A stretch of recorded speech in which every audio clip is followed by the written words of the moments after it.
Welcome to the final episode of Season 3 of the Film Florida podcast. I'm John Lux, and I'm the Executive Director of Film Florida. Thanks for downloading this episode of the podcast.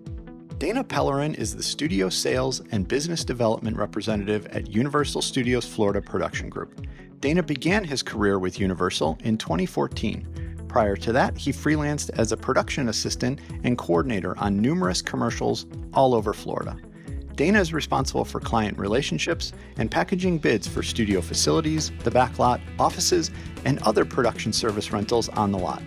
At the University of Central Florida, he earned a Bachelor of Arts in Film. And Universal Studios Florida Production Group is a longtime member of Film Florida. Before we get to our interview, please remember to subscribe, rate, and review the Film Florida podcast. If you're not already a member, please consider joining Film Florida at filmflorida.org. Don't forget, we have a Film Florida merchandise page. Visit teespring.com/stores/Film Florida to purchase Film Florida t-shirts, sweatshirts, coffee mugs, and more.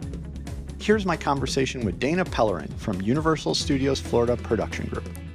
Welcome to the Film Florida podcast, Dana. Hey, good to be here. So let's start with the origin story. What's your background? Yeah, so I'm originally from Connecticut, moved down here into middle school, but that's where kind of my path into the film world kind of started. So I went to my middle school and saw they had a news program, fell in love with it. I thought it was the coolest thing in the world. I got to, figure out how to do lower thirds, the whole thing. And I just thought it was cool. And that's kind of where my interest peaked. And I grabbed a camera and just started running out and doing things. From there, I went to the NYFA, so New York Film Academy. I did their summer camps. Again, that just elevated me even higher and was like, this is so fun. I was actually doing music videos. I had actors. I had a whole script that I wrote. So that was like, okay, yeah, I'm sold. This is it. So from then on, I knew that this is what I wanted to do. And just like so many people, at first I wanted to be a director, but then I started learning. I was like, no, I think I want to be a producer. So I went to Valencia College here in Orlando because Sure. I know they had awesome film schools, film programs, I should say. I did some interning, worked on a DirecTV commercial as a PA, worked with I knew the director, so I was working with him.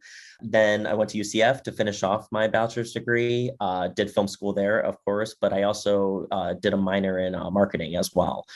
So because you got to have both. Exactly. So, and actually during UCF, I'm a college student, so I need some extra cash. So I worked in retail actually for a little bit, worked as a manager there. But that's actually where I got my sales background and really excelled there. Everyone wanted me to grow. You got a great personality, like keep doing retail. I was like, no, film is what I want to do. That was my focus. I was just doing it for college. So I continued on. I did more internships.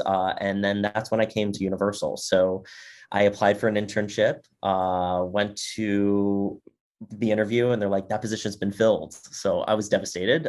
But 2 seconds later, he's like, but actually, we think you're a good fit. Would you be willing to wait and do an actual part-time position? They're actually looking to hire a production assistant. I was like, sold, done deal. So I did that. I did that for about 3 years. And now I saw a potential for sales and business development. And that's where, now my position currently, which is sales and business development. So how did that migration go from the original position? I mean, did you help create that, or did they have a position that you moved into? Yeah, it was a little bit of both. We didn't have a salesperson before. We did years ago, but now being a PA and learning the business as a core, that helped me realize, and also having the sales background that I learned from retail, I was like, having a sales position would be awesome and having someone dedicated to that position. So I presented it to my supervisor at the time, and then he went and talked to my VP about it. And she's like, yeah, let's talk about it. So I showed her my resume. I was like, I have sales background. I'd love to give this a try. So we started out as a temporary role to see if it worked for both of us, honestly. And then it grew because obviously there was a need for it. And it's working out very well. I've been in it 3 years now and love it. It is the perfect role for me. Well, and you were able to figure out a way to do the film side, because obviously you're still involved in the production side, but also, like you said, that sales and retail side. So it is the best of both worlds for you. Yeah. It's definitely a niche market for me where I'm able to kind of take advantage of my personality and my sales skills, but also do what I love and talk about what I love every single day. So right now you are and make sure we get the title right, Studio Sales and Business Development Representative for Universal Studios Florida Production Group. Tell us what it is and tell us what the role is. Yes. So right now, studio sales. We'll start with that portion of it because it is a mouthful. But my focus is our backlot locations, sound stages, studio services. So, we have a support space such as green rooms, hair and makeup, office space. We also have production management, PA labor that we attach to every production. So from studio sales is my business development side. And that side is more community development and building our focus into the community and how we can get more involved. So working with Film Florida, working with other communities in Orlando and Florida, such as Women in Film or just the local film offices, just building our relationships with those teams and also connecting with your go-tos, your grip and electrics, your producers, your location managers, all those people that are the core of filming in Florida and building a relationship with them and so that they know we have what they may need future down the road, but also how can we help them grow and be better and all that.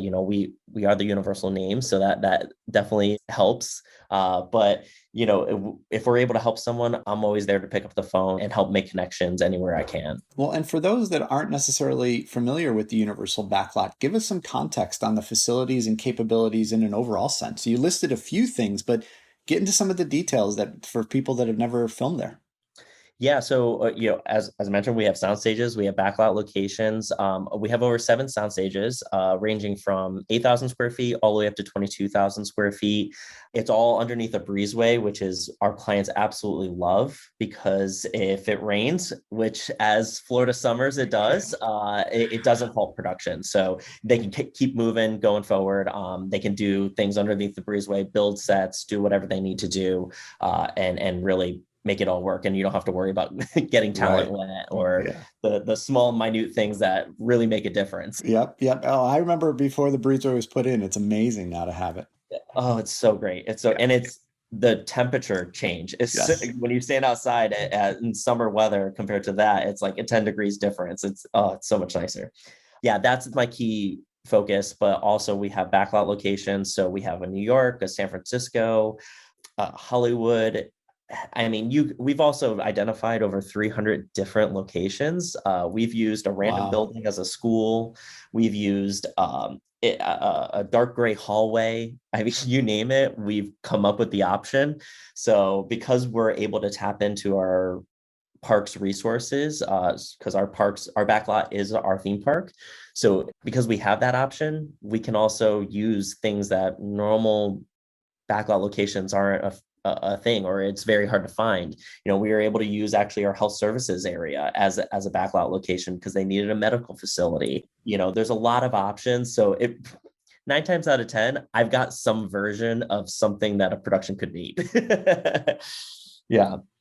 But those are my 2 focuses, but we also have support room and support space too, which is if you're filming in the sound stages or backlot locations, I have green rooms, I have office space, I have hair and makeup spaces, tons of office. So if anybody needs anything like that, all that support space, the production just doesn't come in and film and then leave. They need edit space, they need office space for their production coordinators, producers, vice versa. So we've got all that. We can provide all that. And obviously things changed a lot in 2020 with the pandemic. Medical experts talked a lot about outdoor field production being safer than indoor studio production. But since the majority of your production facilities, excluding the backlots and those type of things, are indoors, what sort of adjustments or upgrades did all of you make to accommodate the heightened awareness about health and cleanliness? As always, even pre-pandemic, safety is our biggest and top priority. So that's why I always attach a universal production manager to every production to be able to assist and make sure that everyone is being as safe as possible and managing that portion, especially being on a stage when you have sets being built, you have all those, they're there to help and assist with that. But each of our sound stages has an individual designed AC system. They also have UV lights. We've added that to it, which it eliminates bacteria running through the filters. So you have that additional layer of protection. Our AC can also filter 100% air filtration, so fresh air filtration. So it's designed to complete all 4 air changes, I think, in an hour. So you can get 22,000 square feet of space and in fresh air all the time. It's awesome. Oh, okay. So even though you're inside, you're getting fresh filtered air, UV light air into the facility. So Excellent.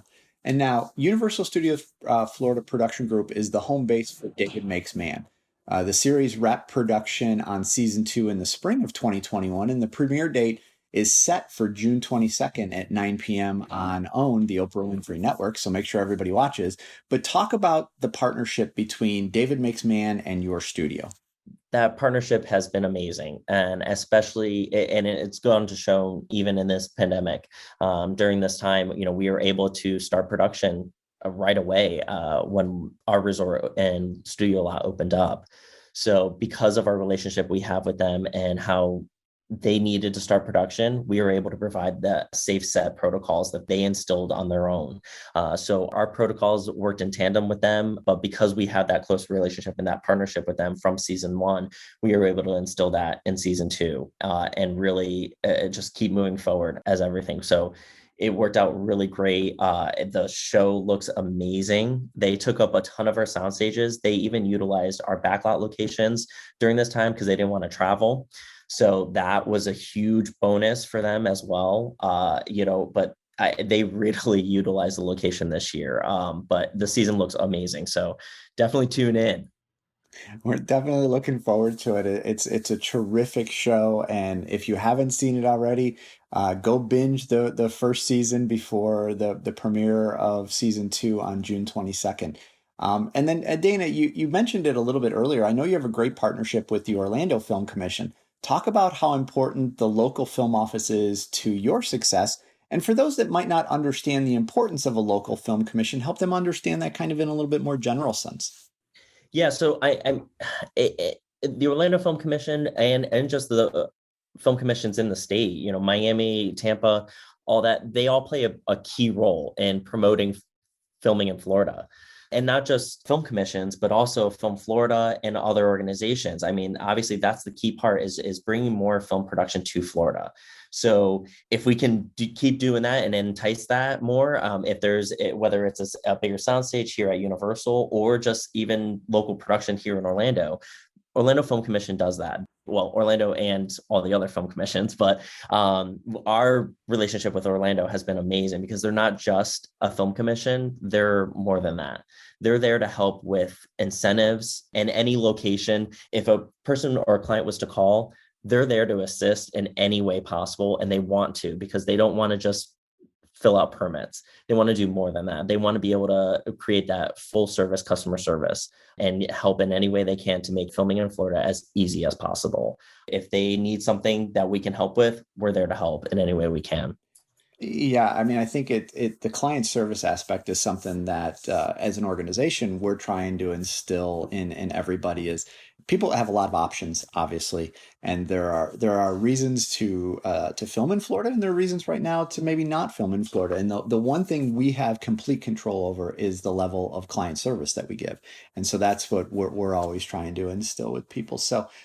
Dana, you mentioned some of the locations outside the kind of traditional sound stages at Universal, but talk about some of the other locations on Universal property that are kind of unique to Universal because you have that larger footprint over there. Yeah, so we have our typical backlot locations, which is our New York or San Francisco or Hollywood locations. But like I mentioned, we have over 300 different options that we came up with. Just we sat down and brainstormed and came up with those options. So, you have random buildings that could look like a school. We've even partnered with our hotels and done film productions over there, such as David Makes Man. They utilize those locations. They filmed at Portofino. They filmed at some of our other options as well. So there are so many different places on property. So, I could go on and on about it, but you're trying to find something that you just can't find anywhere else. Give me a call. I can probably figure something out for you. We even have right now, currently, we have over 400 acres of just blanket land that I can assist with. I've been talking to car commercials and seeing if that's an option for them. I've been talking to people that need hotels, renting hotels as a location, but also for their productions and keeping them in a closed space and all together in a bubble as they've needed for during COVID. So we have a ton of different options for sure. So Dana, you mentioned some of the locations that you use are actually in the theme park. And so there's, the theme park operations, people want to make sure that their guests are not having their visit impeded, but at the same time, you need to look out for your production. So how do you balance working with park guests and clients' needs when it comes to such things like audio and people in the background that you have less control over than you would in a studio setting? Our backlot is the theme park. So it's the DNA of our park and what we've always instilled. So we embrace it. Our park embraces it. It's definitely hand in hand. We are able to mute audio and ambient noise in the park. So that usually it becomes a non-issue for a lot of productions. We do also barricade off those spaces. So the production does own that space. They're paying for it, so they own it. That is their space to do as they need, put production trucks, put whatever they need to get the job done.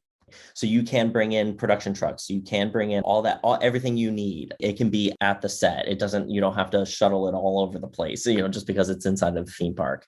And that's what our production manager and PAs, that's what they all help with. They help guide those people in, get them settled, and the production itself doesn't have to worry about the logistics of being in a theme park or being at our studio. We kind of take that off their back so they don't have to worry about it. But it is definitely, there is some logistics to handle with it. I will say that we do tons of commercials back there. Our New York location is used so much. I mean, it doesn't become an issue.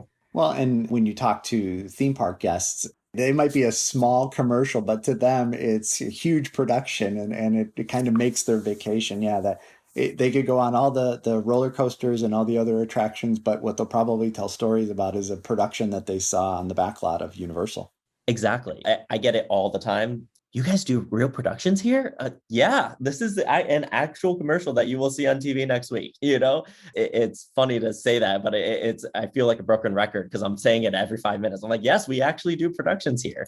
I love being able to say that. Also, it kind of inspires people because I'll be standing at our barricade area and I'll have people ask me, oh, what does that person do? What does that person do? And I'm kind of teaching someone that knows nothing about it, and who knows, I could be inspiring a next producer, a next director, and that fills my heart. I love that, being able to, because I was inspired at such a young age. So if I can instill that in other people too, sign me up. That's great. So Dana, what's the future of Universal Studios Florida Production Group look like? It is looking very bright. With my role and really promoting our studios, we are just growing exponentially. We are so excited. I can't announce it yet, but we do have some news coming up. Soon we will have some really amazing, really to the future thinking. During the pandemic, we were able to kind of sit down and just regroup and sit and say, okay, what is our business moving forward and how do we restructure it, or how do we build on what we do so well? And we've done that. And I will say once I'm able to talk about it more, I'll come back on here and I'll talk about it. But we're just really excited. That's really all I can say. And production is definitely moving forward in a really good way. And Florida, I don't see it slowing down anytime soon, which is great. Yeah, obviously the pandemic was awful, but it did allow people to kind of reset and kind of take stock in where things were, where things are going, and make sure people are prepared for the future, as opposed to we're just doing everything we're doing because that's how we've always done it. It allowed people to kind of take stock in things and make sure they're planning for the future properly. We were able to reset a little bit and kind of say, okay, how do we do things even better than what we did before? And like I said, I mean, things have been great. I mean, we're busy, we're getting inquiries. It's moving forward, and we're really excited about that. And where can people find out more about Universal Studios Florida Production Group? Yeah, so we have a Facebook, we have an Instagram, and we have a website, of course. Facebook and Instagram, you can find us at USFPG, or you can find us on our website, which is studio.florida.universalstudios.com. Excellent. So Dana, I know you're really busy, as we've been talking about, which is great. And I appreciate you taking some time out of your day to visit with me on the Film Florida podcast. I really appreciate it. Yeah, no, this was awesome. Thanks for listening to this episode of the Film Florida podcast. For more information about Film Florida, go to filmflorida.org or visit our social media pages on Facebook, Twitter, Instagram, and LinkedIn. Check out the Film Florida merchandise at teespring.com/stores/Film Florida. Please remember to subscribe, rate, and review the podcast, and be on the lookout for season 4 of the Film Florida podcast.